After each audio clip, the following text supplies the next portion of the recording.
যে ইমানদার যারা আছে তারা শুধু ভাত খাইব, আর যারা ইমানদার না তারা শুধু রুটি খাইব, এমন না।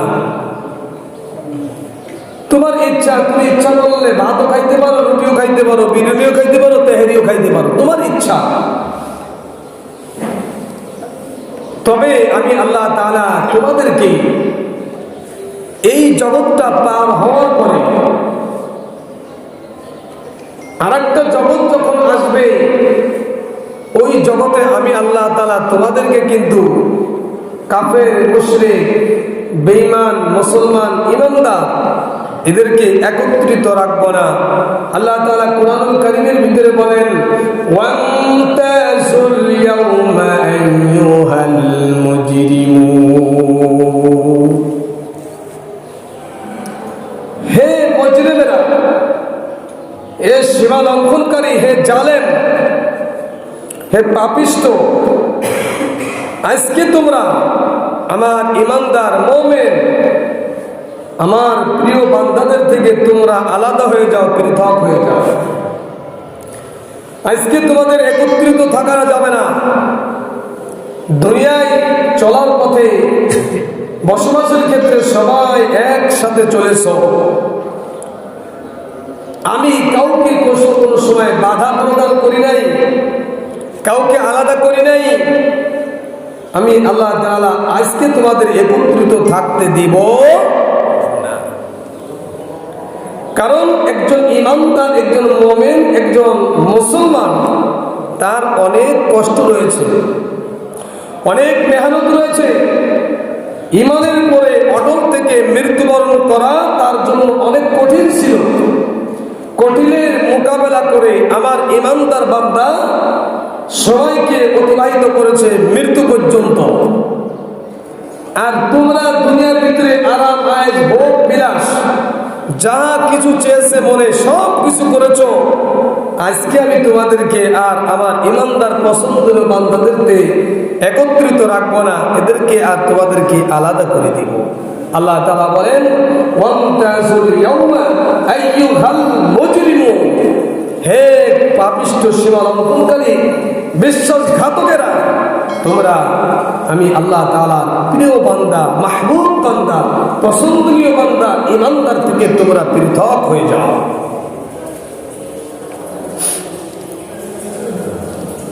ইমামে আযম আবু হানিফা রাহমাতুল্লাহ আলাইহি, যাহার গবেষণামূলক মাসলার পরে আমরা আমল করে থাকি, তিনি কোনো এক রাত্রে নামাজের ভিতরে সূরা ইয়াসিন তেলাওয়াত করতে করতে এই আয়াতের কাছে আসলেন। দেখবেন এখনো পর্যন্ত আল্লাহর প্রিয় ঘর বাইতুল্লাহ যখন রমজান মাসে তারাবি হয়, কিছু কিছু হাফেজ আছে, তারা যখন জাহান্নামের কোন আয়াত তেলাওয়াতের ভিতরে চলে আসে, তো তেলাওয়াতের ভাষা চেঞ্জ হয়ে যায়। মনে হইতেছে কলিজা ফেটে যাইতেছে, এমন একটা সুর দিয়ে তারা তেলাওয়াত করে। আবার যখন তেলাওয়াত করতে করতে করতে করতে যখন জান্নাতের আলোচনা চলে আসে তেলাওয়াতের ভিতরে, তখন তাদের তেলাওয়াতের ভিতরেই তাদের ভিতরে একটা খুশি এটা হতে ওঠে। রাসূল আরবি সাল্লাল্লাহু আলাইহি ওয়াসাল্লাম যখন, সাহাবায়ে ইকরাম যখন এরকম ভাবে কোরআন তেলাওয়াত করতেন, তো যখন জান্নাতের সুসংবাদের খবর আসতো তেলাওয়াতের ভিতরে, তো তাদের তেলাওয়াতের ভিতরেই হাসির ঝিলিক। মানুষ যেরকম ভাবে কথা বললে যদি সে খুশি থাকে, কথার ভিতরে কিন্তু এই খুশিটা হতে ওঠে। ব্যবহারের ক্ষেত্রে, চলাফেরার ক্ষেত্রে ওই খুশিটা হতে ওঠে। আর যদি মানুষ কোনো পেরেশানির ভিতরে থাকে, কোনো দুঃখ থাকে, ওর সঙ্গে কথা বললেও আপনি বুঝবেন এই লোকটা কোনো পেরেশানির ভিতরে আছে, দুঃখের ভিতরে আছে। ও যদি কোনো কথা বলে, তাহলে কথার ভিতরে আপনি বুঝতে পারবেন এই লোকটা দুঃখের ভিতরে আছে। কোরআন এভাবেই তেলাওয়াত হতো। ইমামে আবু হানিফা রাহমাতুল্লাহ আলাইহি যখন তিনি রাতের বেলায় এই তাহাজ্জুদ নামাজে কোরআন তেলাওয়াত করতে করতে এক পর্যায়ে যখন সূরা ইয়াসিন তেলাওয়াত করা শুরু করলেন, তেলাওয়াত তো সূরা ইয়াসিনের ভিতরে আনন্দের সংবাদও আছে, দুঃখের সংবাদও আছে, সব মিলাইয়া আছে। তো এই কোরআন তেলাওয়াত করতে করতে যখন সূরার এই আয়াতের ভিতরে ওয়ান্তাজুল ইয়াউমা আইয়ুহাল মুজরিমুন এই আয়াতের কাছে গেলেন, তো তখন তিনি আর জবান দিয়ে তেলাওয়াত করতে পারতেছেন না, সামনের দিকে অগ্রসর হচ্ছেন না, শুধু কলিজা ফেটে কেমন যেন কান্না বের হচ্ছে। উনি এইভাবেই বারবার শুধুমাত্র ওয়ান্তাজুল ইয়াউমা আইয়ুহাল মুজরিমুন, ওয়ান্তাজুল ইয়াউমা আইয়ুহাল মুজরিমুন, ওয়ান্তাজুল ইয়াউমা আইয়ুহাল মুজরিমুন এই আয়াতটা তেলাওয়াত করতেছেন। আর ভিতর থেকে কেমন যেন কলিজা ফেটে, মানুষের যেরকম কষ্ট পাইলে কলিজা ফেটে কান্না বের হয়, অনুরূপ ভাবে তিনি এরকম ভাবে কলিজা ফেটে কান্না করতেছে নামাজের ভিতরে। আর আল্লাহকে বলতেছেন, মাওলা আমি কিয়ামতের ময়দানে যদি তুমি আমাকে বলো যে আমার বান্দাদের থেকে তুমি আলাদা হয়ে যাও, জানি না আমি ভালো বান্দাদের কাতারে থাকবো নাকি খারাপ কাতারে থাকবো। আল্লাহ আমি তো জানি না কোন দলে আমি থাকবো, কোন দলে আমি থাকবো, এটা আমি জানি না। এই কথা ভেবে ভেবে ইমামে আবু হানিফা রাহমাতুল্লাহ আলাইহি সারাটা রাত তিনি কম্পন করেছেন আর শুধুমাত্র এই একটা আয়াত তেলাওয়াত করেছেন, সামনের দিকে আর অগ্রসর হতে পারে না। হ্যাঁ মুসলমান, আজকে আমরা অনেক কিছু শিখেছি, আমরা অনেক গবেষণা করি, শুধুমাত্র গবেষণা করি মানুষের ভুল ধরার জন্য। মানুষকে কিভাবে ভুল ধরা যায় এই ভুল ধরার জন্যই আমরা গবেষণা করি। কেউ কোরআন নিয়ে গবেষণা করে, কোনো একটা আয়াত নিয়ে গবেষণা করে, ইমামকে আটকানোর জন্য, অমুককে আটকানোর জন্য, অমুককে বলার জন্য একটা হাদিস নিয়ে গবেষণা করে, হাদিসের অর্ধেক গবেষণা করে, পিছনের টুক গবেষণা করে, হয়তো মাঝখানের টুক গবেষণা করে, আর নাই প্রথম টুক গবেষণা করে। প্রথম টুক জানে, শেষের টুক জানে না, শেষের টুক জানে, প্রথম টুক জানে, মাঝখানের টুক জানে না। মানে এইটুক তার যেটুক প্রয়োজন সে ওইটুক নিয়ে গবেষণা করে। তা যদি কোনো ব্যক্তি গবেষণা করতে চায় সূরাতুল ইয়াসিনের এই আয়াতটা নিয়ে যদি গবেষণা করে, ওয়ামতাজুল ইয়াউমা আইয়ুহাল মুজরিমুন, আল্লাহ তাআলা বলবেন কিয়ামতের ময়দানে, হে আমার পাপিষ্ঠ, হে বিশ্বাসঘাতকেরা, হে সীমালঙ্ঘনকারীরা, আমার প্রিয় পছন্দনীয় মানুষ থেকে তোমরা আলাদা হয়ে যাও। এই আয়াত নিয়ে যদি কোনো ব্যক্তি গবেষণা করে তাহলে ওই লোকটা আর কখনো আল্লাহর ইবাদত ছেড়ে রাত্রেবেলায় বিছানায় ঘুমাইতে পারবে না। আমরা এসব বিষয় নিয়ে গবেষণা করবো না, গবেষণা করবো যেই জিনিসটা নিয়ে গবেষণা করলে হুজুরকে মাসলায় আটকানো যায়, যেই জিনিসটা গবেষণা করলে ওকে তো ধরা যায়, এই বিষয় নিয়ে আমরা গবেষণা করব। কোরআন তেলাওয়াত করি, কোরআনের ভিতরে বাংলা তরজমা আছে, ব্যাখ্যা বিশ্লেষণ আছে। আমরা একটা আয়াত, জাহান্নামের একটা আয়াত, এই আয়াতটা নিয়ে আমরা একটু গবেষণা করি যে আল্লাহ তাআলা কি বললো এখানে। সবাই মসজিদে নামাজ পড়তে আছে, সবার নামাজ কিন্তু কবুল হয় না, সবার নামাজ কবুল হয় না। সবার নামাজ যদি কবুল হয়ে যেত তাহলে এই লোকটা মসজিদ থেকে বের হওয়ার পরে ওর পায়ের কাপড়টা টাকনোর নিচে নামাইতে পারত না। ওর নামাজ যদি কবুল হয়ে যেত তাহলে মসজিদ থেকে বের হওয়ার পরে মাথার টুপিটা খুলে ফেলতে পারতো না। ওর নামাজ যদি কবুল হয়ে যেত তাহলে জুমার নামাজের পরে আসরের নামাজ না পড়ে ও বাসায় বা এখানে ওখানে আড্ডা দিতে পারত না। তাহলে বোঝা যাচ্ছে সবার নামাজ কবুল হয় না। তাই জন্য মুসলমান ভাইরা, আমার চিন্তাধারা থাকবে আমার নামাজ কিভাবে কবুল হয়, কিভাবে নামাজ পড়লে আমার নামাজ কবুল হয়। রাসূল আরবি সাল্লাল্লাহু আলাইহি ওয়াসাল্লাম একটা হাদিসের ভিতরে বর্ণনা করেছেন, তুমি একটা ভালো কাজ করার পরে, তুমি একটা ভালো কাজ করছো, ভালো কাজ করার পরে তোমার মনের ভিতরে যদি মনে হয় আজকে আমি একটা ভালো কাজ করেছি, আজকে আমি একটা ভালো কাজ করেছি, এটা দিল থেকে যদি সাড়া দেয় যে না রে আজকে আমি একটা ভালো কাজ করেছি, মনের ভিতরে শান্তি লাগে, আর পরবর্তীতে আর একটা ভালো কাজ করার উৎসাহ নিজের ভিতরে পয়দা হয়, বুঝতে হবে প্রথম ভালো কাজটা আল্লাহর দরবারে কবুল হয়েছে। যত কবুল হওয়ার আলামত আছে, আপনি জোহরের নামাজ পড়লেন, জোহরের নামাজ পড়ার পরে যদি ভালো লাগে এবং আসরের নামাজ পড়ার জন্য যদি আপনার মনের ভিতরে এই উদ্দীপনা জাগে, এই উৎসাহ প্রদান এই জাগে যে না জোহরের নামাজ পড়ছি, আসরের নামাজও পড়তে হবে, আসরের নামাজ যেখানে থাকে এখানে পড়তেই হবে। তাহলে বুঝতে হবে জোহরের নামাজ আপনার কবুল হয়ে গেছে। আসরের নামাজ পড়ার পরে যদি মনে হয় যে আমার মাগরিবের নামাজ পড়তেই হবে, এইভাবে একটা নেক আমল করার পরে আর একটা নেক আমল করার উৎসাহ যদি দিলের ভিতরে পয়দা হয়, বুঝতে হবে প্রথম নেক আমলটা আল্লাহর দরবারে কবুল হয়েছে। কিন্তু আমরা এক ওয়াক্ত পড়লে আর একটা ওয়াক্ত আসতেই মনে চায় না। জুমার নামাজ পড়লে আসরের নামাজ পড়তেই মনে চায় না। তাই বুঝতে হবে এই জুমার নামাজ আমার কবুল হয় নাই। আর জুমার নামাজ পড়ার পরে যদি আমার এটা মনে হয় যে না আমি জুমার নামাজ পড়েছি, আমার আসরের নামাজ পড়তে হবে, আসরের নামাজ পড়েছি মাগরিবের নামাজ পড়তে হবে, মাগরিব পড়েছি ঈশার নামাজ পড়তে হবে, আরে জোহর পড়লাম, আসর পড়লাম, মাগরিব পড়লাম, ঈশা পড়লাম, 4 ওয়াক্ত পড়া হয়ে গেছে, 1 ওয়াক্ত কেন বাদ দেবো? ফজরের নামাজ আমার পড়তে হবে। যখন একজন ব্যক্তি 5 ওয়াক্ত নামাজ পড়বে, ও যদি মনে মনে চিন্তা করে আজকে 5 ওয়াক্ত নামাজ পড়ছি, কালকেও 5 ওয়াক্ত নামাজ পড়ব, তাহলে বুঝতে হবে এই প্রথম দিনের 5 ওয়াক্ত নামাজ আল্লাহর দরবারে কবুল হয়েছে।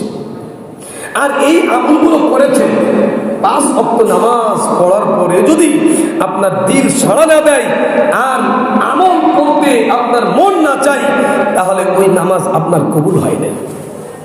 ইন্নাস সালাতা তানহা আনিল ফাহশাই ওয়াল মুনকার ওয়া লাযিকরুল্লাহি আকবার। যদি আপনার নামাজ পড়ার পরে, নামাজের পড়ার পরে আপনাকে যদি খারাপ কাজ থেকে ফিরাই না রাখে, তাহলে ওই নামাজ নামাজই হয় নাই। এই জন্য রাসূল আরবি সাল্লাল্লাহু আলাইহি ওয়াসাল্লাম সাহাবী যখন মসজিদে নববীর ভিতরে ঢুকেছে, রাসূলের নামাজ শেষ হয়ে গেছে, সাহাবী নামাজ পড়লেন, 4 রাকাত নামাজ আদায় করার পরে তিনি যখন ফিরে যাইতেছেন, আল্লাহ নবী বিশ্বনবী মুহাম্মদ রাসূলুল্লাহ সাল্লাল্লাহু আলাইহি ওয়াসাল্লাম বলেন, ইজলিস ফাসাল্লি ফাইন্নাকা লাম তুসাল্লি। হে তুমি এদিকে আসো, নামাজ পড়ো, কারণ তুমি নামাজ পড়ো নাই। সাহাবী কোনো প্রশ্ন করে নাই, আবার ফিরে আসছে, আবার যাই নামাজে দাঁড়িয়ে আবার নামাজ আদায় করছেন। নামাজ আদায় করার পরে তিনি যখন আবার ফিরে যাচ্ছেন, আবার রাসূল বলেন, ইজলিস ফাসাল্লি ফাইন্নাকা লাম তুসাল্লি। হে আমার সাহাবী, এসো নামাজ পড়ো, কারণ তুমি নামাজ পড়ো নাই। 2 বার বলেছে, তৃতীয়বার আবার যখন তিনি নামাজ পড়তে আসছে, নামাজ পড়ার পরে যখন তৃতীয়বার নামাজ পড়ে আবার চলে যাইতেছেন, আবার রাসূল বলেন, ইজলিস ফাসাল্লি ফাইন্নাকা লাম তুসাল্লি। হে সাহাবী, তুমি ফিরে আসো, নামাজ পড়ো, কারণ তুমি নামাজ পড়ো নাই। আল্লাহ নবী সাহাবী রাসূল সাল্লাল্লাহু আলাইহি ওয়াসাল্লামের দরবারে উপস্থিত হয়ে বলতেছেন, ইয়া রাসূলুল্লাহ, ইয়া হাবিবাল্লাহ, 3 বার করে নামাজ আদায় করেছি, আর আপনি বললেন নামাজ পড়ো নাই। আমি তো নামাজ পড়েছি আর আপনি বললেন নামাজ পড়ো নাই। কিন্তু আমি আপনার কাছে কোনো প্রশ্ন করতে চাই না, তবে আমার একটাই প্রশ্ন হলো, আমি যে নামাজ পড়েছি এর থেকে ভালো নামাজ আমি আর পড়তে পারি না। যে নামাজ পড়েছি এর থেকে ভালো নামাজ, যদি এর থেকে ভালো নামাজ থাকে, যেই নামাজ পড়লে নামাজ কবুল হবে, ওই নামাজটা আপনি আমাকে শিখাই দিন, আমি তাহলে ওইভাবে নামাজ আদায় করবো। ও মুসলমান ভাইয়েরা আমার, 1 ওয়াক্ত নামাজ পড়ার জন্য আমরা যখন মসজিদে ঢুকি, মসজিদে পা দেওয়ার আগেই মসজিদের গেটের কাছে আসার পরে একটা দোয়া লেখা থাকে, আল্লাহুম্মা ফতাহ লি আবওয়াব রাহমাতিক। 100 মানুষের ভিতরে 95 জন মানুষ ওই দোয়াটা পড়ে না। কারণ কি? বিশ্বনবী মুহাম্মদ রাসূলুল্লাহ সাল্লাল্লাহু আলাইহি ওয়াসাল্লাম হাদিসের ভিতরে বর্ণনা করেছেন, ছোট্ট একটা আমল অনেক বড় গুরুত্বপূর্ণ, কিন্তু ওই আমলটা মানুষ কেন করে না? কয় যখন মসজিদের কাছে আসে, যখন শয়তানকে ধোঁকা দিয়ে মসজিদের কাছে চলে আসছে, যখন দেখে শয়তান দেখতেছে এই লোকটাকে আর ঠেকানো যাইতেছে না, মসজিদ ঢুকেই যাইবে, মসজিদে চলে যাবে নামাজ আদায় করার জন্য, শয়তান তখন মনের ভিতরে ওয়াসওয়াসা দেয়, ঠিক আছে তুই নামাজ পড়ে কিন্তু দ্রুত পড়বি, তোর কিন্তু অমুক কাজ পড়ে রয়েছে, তাড়াতাড়ি নামাজ পড়ে বের হয়ে যেতে হবে, উপরের দিকে চাওয়ায় না, মসজিদে ঢোকার যে দোয়া আছে দোয়াগুলো পড়ে না, ডাইন পাও দিয়ে ঢুকলো না বাম পাও দিলেও খেয়ালও করে না। কারণ হলো শয়তান তাকে দেখতেছে, একে আক্রমণ করার পরে আমার জাল ছিন্ন করে মসজিদের দিকে চলে গেছে। এখন শয়তান চিন্তা করতেছেন, তাহলে নামাজ যেহেতু পড়বে পড়ুক, কোনো সমস্যা নাই, নামাজ পড়ার পরে কোনো সব না পাক, এটাই তো আমি চাই, নামাজ পড়ুক, ফজরের নামাজ। এই কনকনে শীতের দিন যখন ব্যক্তি নামাজ পড়তে আসছে, ওই লোকটাকে ধোঁকা দিয়ে নামাজ পড়ুক, সমস্যা নাই, কিন্তু আমার ইচ্ছা মতো নামাজ পড়ার কোনো সব না পালি হলো। এই জন্য কোনো মুসলমান যখন কোনো নামাজি যখন মসজিদে প্রবেশ করে ডাইন পাও দেয় না বাম পাও দেয়, এটা কি ও জানেই না। কারণ হলো রাসূল সাল্লাল্লাহু আলাইহি ওয়াসাল্লাম বলেন, কোনো ব্যক্তি যদি আমার একটা সুন্নাতের উপর আমল করে, শেষ জামানায় কোনো ব্যক্তি যদি আমার একটা সুন্নাতের উপর আমল করে, আল্লাহ পাক রব্বুল আলামিন 100 শহীদের মর্তবা তাকে দান করে দিবে। একটা সুন্নাত ডাইন পা দিয়ে মসজিদে প্রবেশ করা, আর একটা সুন্নাত মসজিদে প্রবেশের দোয়া আল্লাহুম্মা আফতাহলি আবওয়াব রাহমাতিক, আর একটা সুন্নাত হলো বিসমিল্লাহির রহমানির রহিম পড়া, আর একটা সুন্নাত হলো দুরূদ শরীফ পাঠ করা। এই জন্য এই যে 5টা সুন্নাত আছে, কোনো ব্যক্তি যদি 5টা সুন্নাত পড়ে এই মসজিদের ভিতরে প্রবেশ করে, আল্লাহ তাআলা 500 শহীদের মর্তবা তাকে দান করে দিবে। এই জন্য শয়তান ওকে আক্রমণ করে। নামাজ পড়ার দরকার নাই, নামাজ পড়ে কি লাভ হবে, নামাজ পড়ে কি খাবার পাইবি, নামাজ পড়ে কি কাজ পাইবি, কত ধোঁকা দেয়। ধোঁকা দেওয়ার পরে বান্দা যখন মসজিদের কাছেই চলে আসে, তখন শয়তান বলে ঠিক আছে তোকে তো বাধা দেওয়ার পারলাম না, যা মসজিদে ঢুকে যা, তবে নামাজ পড়বি, নামাজের কোনো সব পাবি না। এজন্য ছোট্ট ছোট্ট আমলগুলো শয়তান আমাদেরকে ভোলাইয়া মসজিদে ঢুকাই দেয়। আমরা ঢুকি, ঠিকই ঢুকেছি, মসজিদের দেওয়ালে লেখা আছে মসজিদে প্রবেশের দোয়া, মসজিদ থেকে বাইরে হওয়ার দোয়া, বিসমিল্লাহি ওয়াসসালাতু আলা রাসূলিহিন নবীজি আল্লাহুম্মা আফতাহলি আবওয়াব রাহমাতি, এই দোয়াগুলো লেখা আছে, কিন্তু মাগার আমরা কি পড়তে কেন পারি না? ওই যে শয়তান আমাকে ধোঁকা দিয়ে বোকা বানাইয়া মসজিদে ঢুকাইতেছে। মসজিদে যখন ঢুকছে ও তো নামাজ পড়বেই পড়বে, শয়তান ওকে বাধা দিতে পারলো না, চলে আসছে মসজিদের ভিতরে। আর আসছে তো সুন্নাত পড়ার দরকার নেই, ভয় চুপচাপ বসে থাক। এরপরে সুন্নাতের টাইমও আছে, এমনি নফল নামাজের টাইমও আছে, দেখবেন আইসা আমরা বসে থাকি। শয়তান আমাকে ধোঁকা দিয়ে নামাজ পড়তে দেয় না। গেল এখন ফজরের ফরজ নামাজ যখন আদায় করবে, তখন শয়তান তাকে তাকবীরে তাহরিমা আল্লাহু আকবার, এর মানে হলো আমার দুনিয়ার সবকে আমি পিছনে ফেলে দিয়ে একমাত্র আল্লাহ বড়, এই কথা স্বীকার করে আমি জায়নামাজে দাঁড়িয়েছি। ইন্নী ওয়াজ্জাহতু ওয়াজহিয়া লিল্লাযী ফাতারাস সামাওয়াতি ওয়াল আরদ হানিফাও ওয়া মা আনা মিনাল মুশরিকিন, এই যে আমি আমার চেহারাকে একমাত্র আল্লাহর জন্য, মানে আমার কাছে আল্লাহ বড়, আল্লাহর থেকে কোনো কিছু বড় নাই, এই কথা স্বীকার করি। আল্লাহু আকবার, তার মানে আল্লাহ সব থেকে, আমার ব্যবসা থেকে আল্লাহ বড়, আমার দুনিয়া থেকে আল্লাহ বড়, আমার স্ত্রীর সন্তানাদি থেকে আল্লাহ বড়, আমার মাল-দৌলত থেকে আল্লাহ বড়, দুনিয়ার সমস্ত জিনিস থেকে আল্লাহ বড়। এই কথা স্বীকার করে বান্দা যখন তাকবীরে তাহরিমা বলে, আল্লাহ পাক রব্বুল আলামিন বলেন, বান্দারে এই কথা স্বীকার করে যখন তুমি আমি আল্লাহকে বড় মনে করলাম, আমি আল্লাহ তাআলা আসলেই বড়, তুমি বললে বড় না বললে বড়, তারপরে যখন আমাকে স্বীকার করলে আমি বড়, আমি আল্লাহ তাআলা তাকবীরে তাহরিমার সাথে সাথে তোমার পিছনের জিন্দেগির গুনাহগুলি মাফ করে দিলাম। কিন্তু শয়তান আপনার পিছনে লেগে আছে, আপনি তাকবীরে তাহরিমা বলবেন, মনে মনে কখনো আপনাকে চিন্তা করতে দিবে না আল্লাহ সব থেকে বড়, দুনিয়ার থেকে বড়, জমিন থেকে বড়, সন্তান আদি স্ত্রী থেকে বড়, ব্যবসা বাণিজ্য থেকে বড়। এই কথা কখনো শয়তান বলতে দিব না, কারণ শয়তান চাই তুই নামাজ যখন পড়বি পড়, যাতে নামাজের সব না পাস। এবার যখন নামাজে দাঁড়িয়েছে আল্লাহু আকবার বলে, শয়তান এসে তাকে মনে মনে এমন ধোঁকা দিতেছে আর বলতেছেন, যা কিছু তোর হারাই গেছে, স্মরণ নাই, রাখছিল মোর জায়গা, সব কিছু স্মরণ করাই দেয়, সব কিছু স্মরণ করাই দেয়। মসজিদ থেকে কত তাড়াতাড়ি বের হবে এই চিন্তায় আমরা তাড়াতাড়ি করে সিজদা দিয়ে 4 রাকাত নামাজ পড়ে তাড়াতাড়ি বের হয়ে যাই। এটা হলো শয়তানের কাজ।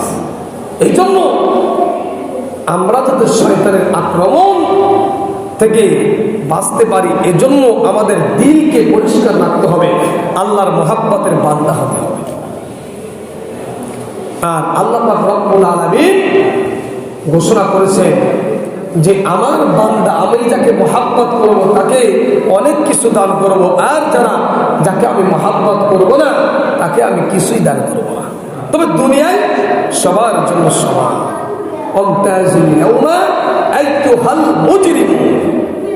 দুনিয়ায় সবার কাছে সমান, আল্লাহর কাছে সবাই সমান। আর আখেরাতে আল্লাহ তাআলা বলবেন যাও পৃথক হয়ে যাও, তখন সবাই যার পৃথক হয়ে যাবে। যে প্রকারের লোক কাউকে বলা লাগবে না, এই তুমি ইমানদার তুমি এই পাশে দাও, তুমি মুসলমান তুমি এই পাশে দাও না। আল্লাহ এমন একটা সিস্টেম করবেন, দেখেন না ওয়াজ হয়েছে 11টা পর্যন্ত, অনেকের মনের ভিতরে শুরু হয়ে গেছে এত রাত পর্যন্ত ওয়াজ শুনে, ওয়াজের পরে 2 ঘন্টা পর্যন্ত ব্রেক পাচ্ছে। ওয়াজ হয়েছে, ওয়াজের পরে 2 ঘন্টা পর্যন্ত কি গান বাজনা হয়েছে।